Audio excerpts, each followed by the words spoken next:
తెలంగాణ రాష్ట్రంలో కాంగ్రెస్ పార్టీ అధ్యక్షుల ఎన్నికకు శ్రీకారం చుట్టింది. తెలంగాణ రాష్ట్ర వ్యాప్తంగా 33 జిల్లాలకు సంబంధించి చూసుకుంటే ప్రధానంగా ఏదైతే డీసీసీ అదేవిధంగా టౌన్ కాంగ్రెస్లకు అధ్యక్షుల నియామకం కోసం శ్రీకారం చుట్టిన నేపథ్యంలో నిజామాబాద్ జిల్లాలో కూడా డీసీసీ అధ్యక్షుల నియామకం కోసం దరఖాస్తులు స్వీకరించింది.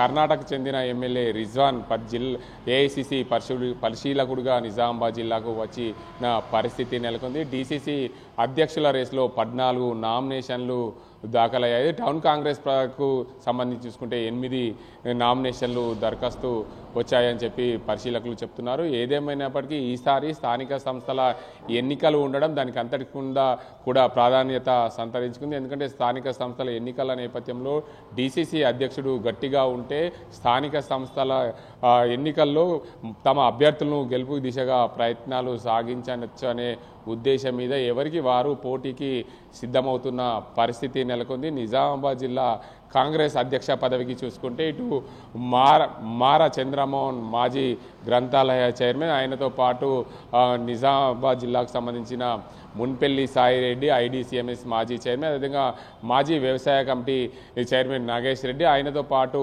బాడ్సి గ్రామానికి చెందిన పిసిసి డెలిగేట్ శేఖర్ గౌడ్లతో పాటు మరికొంతమంది ప్రధానంగా నామినేషన్లు దాఖలు చేశారు. ఆయనతో పాటు PCC spokesperson Basa Venu Yadav కూడా పోటీలో నిలబడ్డారు. ఎందుకంటే ఆయన గతంలో కూడా నేను పోటీ చేస్తానని చెప్పిన పరిస్థితులు నెలకొని పూర్తి స్థాయిలో తెలంగాణలో కాంగ్రెస్ అధ్యక్షుల ఎన్నికలు నియామకం జరుగుతున్న నేపథ్యంలో నిజామాబాద్ జిల్లా కాంగ్రెస్ అధ్యక్షునికి పోటీ అయితే తీవ్రంగా ఉంది. గత 2 పర్యాయాలుగా కూడా నిజామాబాద్ జిల్లా కాంగ్రెస్ అధ్యక్షునిగా ఏదైతే రాష్ట్ర కోఆపరేటివ్ యూనియన్ చైర్మన్గా ఎన్నికైన మానల మోహన్ రెడ్డి కాంగ్రెస్ పార్టీ జిల్లా అధ్యక్షుడిగా కొనసాగుతున్నారు. ఆయనను కూడా కాంగ్రెస్ పార్టీ ప్రతి జిల్లాలో కాంగ్రెస్ పార్టీ అధ్యక్షుల మార్పు చేయాలనే ఉద్దేశం మీద ఈ జిల్లా కాంగ్రెస్ అధ్యక్షులకు నామినేషన్లు స్వీకరించారు. 14 జిల్లా కాంగ్రెస్లకు నామినేషన్లు వచ్చిన నేపథ్యంలో 8 అర్బన్ కాంగ్రెస్కు నామినేషన్లు దాఖలయ్యాయి. ప్రధానంగా కాంగ్రెస్ పార్టీకి సంబంధించి చూసుకుంటే కాంగ్రెస్ పార్టీలో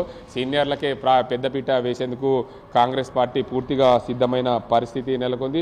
అందులో భాగంగా చూడొచ్చు, ప్రధానంగా ఎవరైతే అంకాపూర్ గ్రామానికి చెందిన మార చంద్రమోహన్ గతంలో ఏదైతే సహకార సంఘం అదేవిధంగా అంకాపూర్ గ్రామానికి సంబంధించి సర్పంచ్గా, ఎన్ఎస్యుఐ ప్రెసిడెంట్గా, అదేవిధంగా కాంగ్రెస్ పార్టీలో అనేక సేవలు అందించారు. ఆయనకే ప్రధానంగా జిల్లాకు సంబంధించి చూసుకుంటే ప్రధానంగా ఆయన కాంగ్రెస్ పార్టీకి సంబంధించి ఎన్నో సేవలు చేసినట్లు చెప్తున్నారు. ఆయన రెజ్యూమ్ను కూడా పూర్తిగా కాంగ్రెస్ పార్టీకి సంబంధించి చూసుకుంటే కాంగ్రెస్ పార్టీ నేతలకు సమర్పించిన పరిస్థితి నెలకొంది. పూర్తి స్థాయిలో కాంగ్రెస్ పార్టీ ఎన్నికల్లో ఎలాగైనా సరే కాంగ్రెస్ పార్టీకి సంబంధించిన జిల్లా అధ్యక్ష స్థానం ఖచ్చితంగా నాకు రావాలనే తపనతో ఆయన ఉన్నట్లు తెలుస్తుంది. ఆయన ప్రధానంగా చూసుకోవచ్చు కాంగ్రెస్ పార్టీకి చేసిన సేవలు కానీ కాంగ్రెస్ పార్టీ ఆయన 1970లో జన్మించారు. ఆయన మార్చి 7వ తారీఖు 1970లో జన్మించారు. ప్రధానంగా 88 నుంచి 94 వరకు కాంగ్రెస్ పార్టీ మండల యూత్ కాంగ్రెస్ ప్రెసిడెంట్గా ఆర్మూర్ మండల యూత్ కాంగ్రెస్ ప్రెసిడెంట్గా చేశారు. 91 నుంచి 94 వరకు పిఎస్సిఎస్ చైర్మన్ అంకాపూర్ నుండి ఆయన పోటీ చేసి అధ్యక్షుడిగా ఉన్నారు. అయితే 1999 నుండి 2004 వరకు అంకాపూర్ సర్పంచ్గా కూడా సేవలు అందించారు. దాంతోపాటు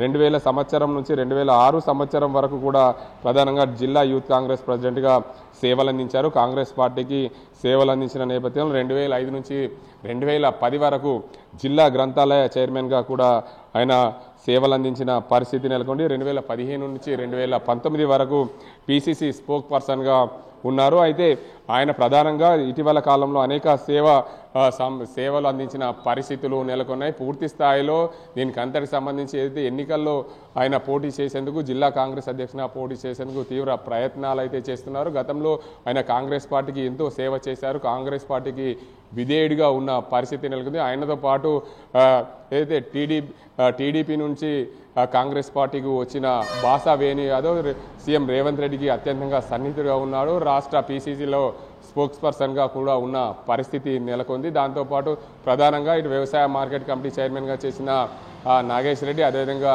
బాడ్సి శేఖర్ గౌడ్లు, మున్పెల్లి సాయిరెడ్డిలు కూడా ప్రధానంగా పోటీ పడుతున్న పరిస్థితులు అయితే నెలకొన్నాయి. ప్రధానంగా చూసుకోవచ్చు ఆయన ఏదైతే గతంలో రైతాంగం కోసం పోరాటం చేసిన దాంట్లో ఎర్రజొన్నల ఉద్యమంలో కూడా పాల్గొన్నాడు. అనేక సోషల్ వర్కర్లో పాల్గొన్న పరిస్థితి నెలకొంది. గుత్పా లిఫ్ట్ ఇరిగేషన్ కోసం కానీ ఇతర కార్యక్రమాల్లో అనేక ఉద్యమాల్లో పాల్గొన్నాడు. కాంగ్రెస్ పార్టీకి విధేయుడిగా ఉన్న పరిస్థితి నెలకొంది. మొత్తంగా చూసుకుంటే ఏదేమైనప్పటికీ నిజామాబాద్ జిల్లా కాంగ్రెస్ పార్టీకి సంబంధించి చూసుకుంటే జిల్లా కాంగ్రెస్ పార్టీ అధ్యక్షుడిగా పోటీ అయితే తీవ్రంగా ఉందనే చెప్పచ్చు. ప్రధానంగా నిజామాబాద్ జిల్లాలో ఏదైతే పిసిసి అధ్యక్షుడు మహేష్ కుమార్ గౌడ్ ఉండడం, మాజీ మంత్రి బోధన్ ఎమ్మెల్యే సుదర్శన్ రెడ్డి ఈ ప్రాంతానికి చెందినవాడు కావడం, ఇద్దరు ప్రధాన నేతలు, ఆయనతో పాటు నిజామాబాద్ రూరల్ ఎమ్మెల్యే భూపత్ రెడ్డి ఉండడం ప్రధానంగా నిజామాబాద్ జిల్లాలో ఎంతో ప్రతిష్టాత్మకంగా ఉంది. పిసిసి అధ్యక్షుడు నిజామాబాద్ జిల్లాకు చెందిన వ్యక్తి కావడం, అదేవిధంగా బోధన్ ఎమ్మెల్యే సీఎం రేవంత్ రెడ్డికి అత్యంత సన్నిహితుడిగా ఉండడం ప్రధానంగా నిజామాబాద్ జిల్లా కాంగ్రెస్ అధ్యక్ష పదవికి పోటీ పడుతున్న నేపథ్యంలో ఇద్దరు ఆశీస్సులు ఉన్న నేతలే జిల్లా కాంగ్రెస్ పార్టీకి అధ్యక్షుడిగా ఎన్నికవుతారనే ఆలోచనలు ప్రజల్లో ఉన్నాయి. అదే కోణంలో కూడా కాంగ్రెస్ పార్టీ పరిశీలకులు కూడా భావిస్తున్నట్లు తెలుస్తుంది. వారందరి దగ్గర నుండి ఏదైతే జిల్లా అధ్యక్ష సన్నాహక సమావేశానికి వారి దగ్గర నుండి అభిప్రాయాలు సేకరించేందుకు సిద్ధమయ్యారు. కాంగ్రెస్ పార్టీకి సంబంధించిన కర్ణాటకకు సంబంధించి ఎమ్మెల్యే రిజ్వాన్ కూడా నిజామాబాద్ జిల్లాలో ప్రతి ఒక్కరి అభిప్రాయాలు సేకరిస్తున్న పరిస్థితిని. ఏదేమైనప్పటికీ సౌమ్యుడు కాంగ్రెస్ పార్టీకి లాయల్గా ఉన్న వ్యక్తులకే కాంగ్రెస్ పార్టీ జిల్లా అధ్యక్షుడు కేటాయించే అవకాశాలు ఉన్నట్లు తెలుస్తుంది. ఇది ఇక్కడ పరిస్థితి. కెమెరా సాజింతో గంగారెడ్డి, RTV నిజామాబాద్. తెలుగులో న్యూస్ కి ఫాస్టెస్ట్ యాప్ ఇప్పుడు టోటల్లీ న్యూ అవతార్లో జస్ట్ 5 సెకండ్స్ లో కంప్లీట్ న్యూస్, సోషల్ మీడియాలో ట్రెండ్స్ కి one stop solution, live TV app, voice search option తో ఇప్పుడే డౌన్లోడ్ చేయండి లేదా అప్డేట్ అయిపోండి. యాప్ లింక్ డిస్క్రిప్షన్ లో ఉంది.